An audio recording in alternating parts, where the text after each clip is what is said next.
हमें कुछ प्रश्न प्राप्त हुए जिनके आधार पर आज का ये मार्गदर्शन है।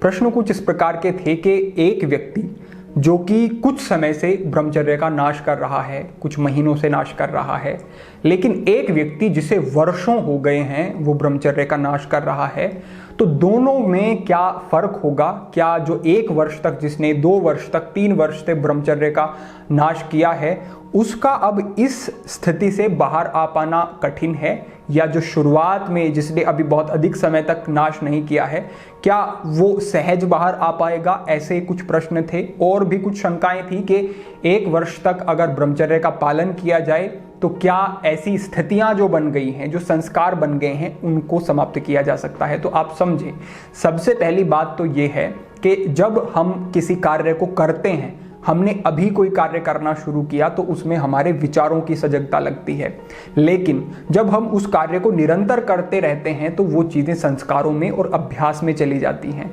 जैसे एक कार चालक कार चलानी सीख रहा है तो वो बड़ा ही सजग रहेगा, लेकिन जब उसे अभ्यास उसका बढ़ता जाएगा तो उसे सजगता की बहुत ज़रूरत नहीं पड़ेगी, वो सहज ही कार चलाता रहेगा और अपना दिमाग में उसके कुछ और चीज़ें भी चल रही हैं, कोई असुविधा विशेष नहीं होगी। तो इसी प्रकार से आप समझें कि जो ज़्यादा समय से ब्रह्मचर्य का नाश कर रहा है उसके संस्कार गहन हो गए हैं और शरीर का भी वैसा अभ्यास हो गया है।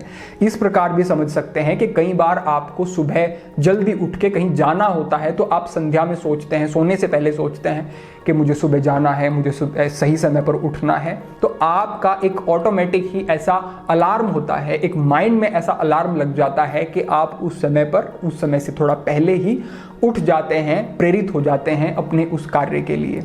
इसी प्रकार से जब हम निरंतर बहुत सारी चीज़ें दिन भर सोचते रहते हैं तो वो चीज़ें हमारी रात्रि में भी हमारा पीछा नहीं छोड़ती हैं और ऐसी स्थितियों में स्वप्न दोष जैसी स्थिति बनती है। तो स्वप्न दोष क्या है? स्वप्न दोष है हम जो जागते हुए सोच रहे हैं, जो हमारी अपूर्ण अतृप्त इच्छाएं हैं, उनको हम स्वप्न में, हमारा शरीर, हमारा मस्तिष्क उनको तुष्ट कर रहा है, संतुष्टि ले रहा है उनकी, तो वो स्वप्न दोष की स्थिति बन जाती है। और जब ये विचार गहन होते चले जा रहे हैं तो ये 4 अलग अलग तलों पर बट जाते हैं और ये 4 अलग अलग तल हमें अलग अलग प्रकार के अनुभव देने वाले होते हैं। और इन अनुभवों और इन दुखों के कारण मैं कहूंगा हमारी सफलता, हमारा शरीर, हमारी मानसिक स्थितियां, ये सारी की सारी चीजें बाधित हो जाती हैं, रुकावटें आ जाती हैं जीवन में। जब हम भी ब्रह्मचर्य के विषय में बात करते हैं तो हमारा उद्देश्य मात्र इतना नहीं रहता कि हमें इन क्रियाओं से हमारे बंधुओं को रोकना है, बल्कि उद्देश्य होता है कि वो अपने जीवन के हर पक्ष में प्रगति कर सकें, उनके जीवन से बाधाएं समाप्त हों। तो समझे आप, ये 4 अलग अलग प्रकार के जो कष्ट होते हैं, इनमें से पहला होता है परिणाम दुख।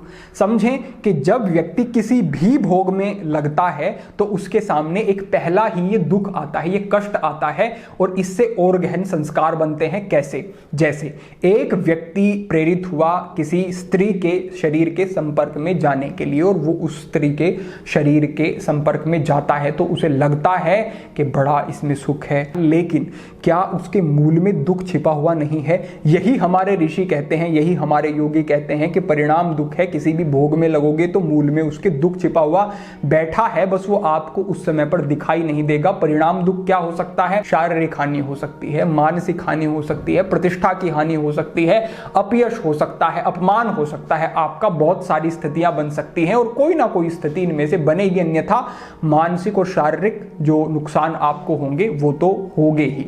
तो आप समझें, जो पहला दुख होता है जब लंबे समय तक व्यक्ति इन कार्यों में लगा रहता है तो वो परिणाम दुख होता है। उसके परिणाम स्वरूप आपके शरीर पर, मन पर प्रभाव आपने भी अनुभव किए होंगे, ये चीज तो आपके अनुभव में है।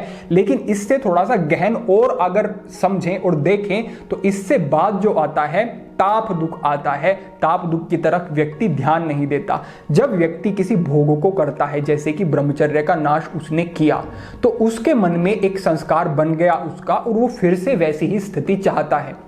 लेकिन अगर उसको अब वैसी स्थिति नहीं मिलती है तो उसके मन में ये ताप दुख उठता है और इस दुख के कारण ही क्रोध उठता है। जब उसकी वो इच्छा है, कोई इच्छा पूरी नहीं हो रही है, तो जिसकी वजह से वो पूरी नहीं हो रही है उसके प्रति क्रोध उठेगा। इसीलिए यह काम और क्रोध साथ में चलने वाले 2 भाव हैं और यही सबसे प्रबल हैं जो व्यक्ति को नष्ट कर देते हैं। तो दूसरा जो दुख होता है वो ताप दुख होता है, यानी कि जो भोग किया पुनः मैं उसको कर सकूं और निरंतर मैं उसको उसको भोग सकूं, इसकी इच्छा ताप दुख होती है। कई बार ऐसा होता है, स्थितियां भी होती हैं, सब कुछ है, लेकिन शरीर ठीक नहीं है। अब ब्रह्मचर्य नाश करके कुछ क्षमता ही शरीर में नहीं बची है कि वो कुछ कर सके, तो इसकी वजह से ताप दुख होता है कि जैसा मैंने पहले भोग लिया अब मैं ऐसा भोग नहीं पा रहा हूं। दूसरी स्थिति बनती है। तीसरी बनती है संस्कार दुख। संस्कार बन जाते हैं व्यक्ति के, जिनके बारे में हमने अभी बात करी थी। तो ये संस्कार क्या करते हैं? ये संस्कार निरंतर वैसी वृत्ति बना देते हैं व्यक्ति की, यानी कि प्रत्येक समय एक व्यक्ति कामुक नहीं हो सकता, ये बात तो स्वाभाविक है, लेकिन जो व्यक्ति संस्कारों के तल पर भ्रष्ट हो जाता है वो प्रत्येक क्षण ही कामुक ही रहता है। भले ही उसके शारीरिक क्षमता कुछ नहीं है, वो सक्षम नहीं है शारीरिक संबंधों को ठीक प्रकार से निर्वहन करने के लिए भी, विवाह के बाद भी, लेकिन फिर भी वो चाहे पूरा शरीर उसका नष्ट हो जाए, स्थिति कितनी खराब हो जाए, उसके मन से कामोत्तेजक विचार नहीं निकलते हैं। क्यों नहीं निकलते? क्योंकि संस्कार बन गए हैं। क्यों स्वप्न दोष ठीक नहीं हो रहा है? क्योंकि संस्कार बन गए हैं। ये संस्कार ही आपको निरंतर भ्रष्ट करते रहेंगे। बड़ा दुख है ये संस्कार दुख का जो है स्थिति, ये बड़ी होती है। और चौथी जो स्थिति है, ये सबसे विकट स्थिति है, गुण वृत्ति विरोध दुख। ये आप ठीक प्रकार से समझ लें, क्योंकि हम कहते हैं कि जब आप ब्रह्मचर्य का पालन नहीं करते हैं, पूर्ण रूप से भ्रष्ट हो जाते हैं, तो ऐसी स्थितियों में आप अपने जीवन में सफलता के मार्ग पर भी ठीक से नहीं बढ़ पाते। क्यों नहीं बढ़ पाते? दो अलग अलग वृत्तियां हैं। एक वृत्ति है साधक और एक वृत्ति है बाधक।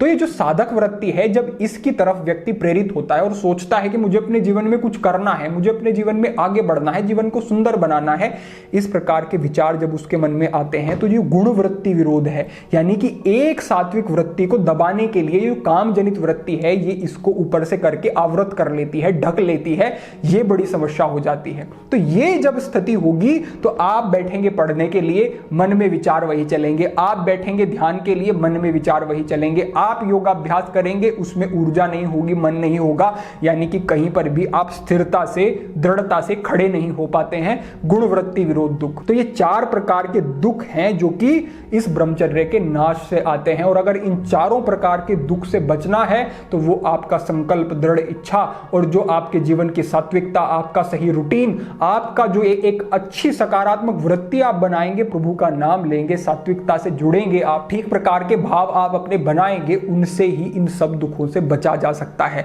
लेकिन अभी हमारा जो बिंदु है कहने का, वो आप समझें।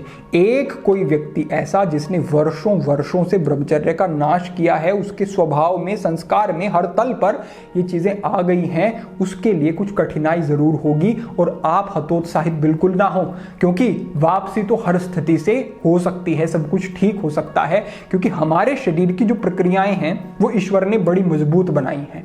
हम इतनी बुरी बुरी स्थितियों से भी अपने आप को रिकवर कर लेते हैं। जैसे किसी व्यक्ति को कैंसर हो जाता है, कैंसर की स्थिति में शरीर नष्ट हो गया, इतनी सारी दवाइयां शरीर में गई, लेकिन फिर से अगर उसने अपने आप को हील कर लिया तो वो उतना ही स्वस्थ, उतना ही सक्षम दिखाई देता है कुछ समय के बाद। जो व्यक्ति नष्ट हो चुका था पूरी तरह से शारीरिक तल पर, वो कैसे इतना सक्षम? क्योंकि शरीर में एक बड़ी ही पुनरुत्थान की क्षमता होती है। तो इस क्षमता का, इस ऊर्जा का प्रयोग कैसे होता है? वो तब होता है जब आप दृढ़ता से कुछ समय ऐसे निकालते हैं अपने लिए। आपने भोग तो छोड़ ही दिया, वो तो अनिवार्य है, उसके बाद आप अपनी पूरी ऊर्जा अपने मन को और अपने शरीर को हील करने के लिए, ठीक करने के लिए, स्वस्थ करने के लिए लगाते हैं। उसमें अगर आपको कुछ महीने देने पड़ जाएं तो इसको कोई भारी बात ना समझें। सब चीजों से मुक्त होकर के किसी अच्छे स्थान पर समय व्यतीत करें, स्वाध्याय करें, योग का अभ्यास करें। अच्छी जीवन शैली, एक आध्यात्मिक पूरी तरह से जीवन शैली अगर आप कुछ समय तक जीते हैं तो वो भी आपके अभ्यास में आ जाएगी। क्योंकि हमने पहले ही कहा कि ऐसा कोई कार्य नहीं है जिसके संस्कार नहीं बनते, ऐसा कोई कार्य नहीं है जिसका अभ्यास शरीर और मन को नहीं होता। तो आपको जो गलत अभ्यास हो गए हैं उनको छोड़ के सही अभ्यासों में लगना है। शुरुआत में आप ध्यान रखें, हो सकता है आपका मन ना लगे, हो सकता है आपको बड़ी बाधा हो, लेकिन आपको रुक नहीं जाना है, ठहर नहीं जाना है। आपको निरंतर प्रयास पूर्वक अच्छे कार्यों, सात्विक वृत्ति को विकसित करने में लगे रहना है, लगे रहना है, लगे रहना है।